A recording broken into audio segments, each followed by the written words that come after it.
देखिए, ये जो गवर्नमेंट एनडीए की गवर्नमेंट जिसको चंद्रबाबू नायडू, नीतीश कुमार, चिराग पासवान और जयंत चौधरी सपोर्ट कर रहे हैं, ये वक्फ बिल अनकॉन्स्टिट्यूशनल है। ये वक्फ बिल आर्टिकल 14, आर्टिकल 25, 26, 29 का ग्रेव वायलेशन है। ये वक्फ बिल नहीं है, बल्कि ये वक्फ बर्बाद बिल है ये। और अगर चंद्रबाबू नायडू, नीतीश कुमार, चिराग पासवान, जयंत चौधरी इसकी तायीद करेंगे तो वो अपने पॉलिटिकल रीजंस की वजह से या जो भी उनके है नैरो रीजन तायीद कर रहे हैं नरेंद्र मोदी सरकार की, ये बात साबित हो जाएगी कि वो मुसलमानों की मस्जिदों को, दरगाहों को, खानखाहों को, इवैक्यू वक्फ प्रॉपर्टीज को और लिमिटेशन एक्ट अप्लाई करेंगे तो एनक्रोचर्स को रिवॉर्ड करेगी, तो वो उसकी ये सपोर्ट कर रहे हैं।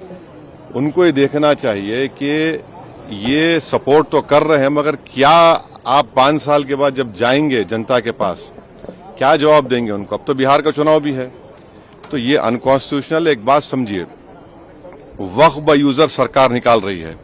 हिंदू धर्म में mud by user, temple by user allowed है, तो यहां पर क्यों अलाउ नहीं कर रहे आप? हिंदू एंडोमेंट बोर्ड में कोई नॉन हिंदू मेंबर नहीं बन सकता, तो यहां पर आप नॉन मुस्लिम को क्यों बना रहे हैं?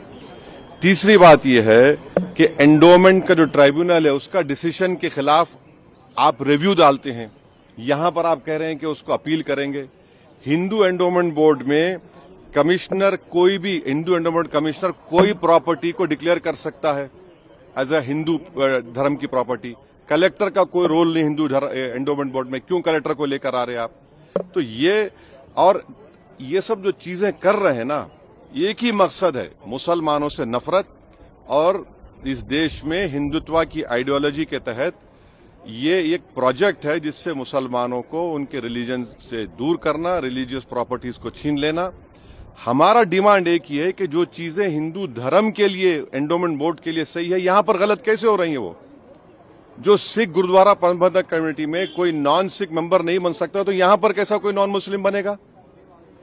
ये बात आपको समझने की जरूरत है। आर्टिकल 25, 26, 29, 14 का ग्रेव वायलेशन है। इनको सोचना चाहिए चंद्रबाबू नायडू को, अभी वक्त है उनके पास है, सोचना चाहिए कि आप क्या बर्बाद करने का पूरा सहूलत दे रहे हैं बीजेपी को आप। Sir, Yogi Adityanath is saying that the Congress and opposition parties alike. See, you are not asking me the full what he said. What he said is that the Waqf board will declare any property as Waqf, right? Does this man he is the chief minister of a largest state of our India? How is a property declared as Waqf? The property is declared as a Waqf on the basis of the survey commissioner report. He is appointed by the state government. He is a senior officer, senior more than the collector. After his report is given that this property is Waqf, the chief secretary of that state issues a gazette notification. On that gazette notification, a property is called a Waqf property. Now, is he saying that the gazette notification UP are all false? How can he say that? When it is a gazette notification of state government, the government is always in a continuous form. He's completely lying. These are all Waqf properties which a gazette notification is issued by the state government. On the basis of the state government, one property becomes a Waqf. You want to destroy Muslim property, you want to create disputes of masjids and mandirs, you want to create more social disharmony, then do it. It will be your responsibility.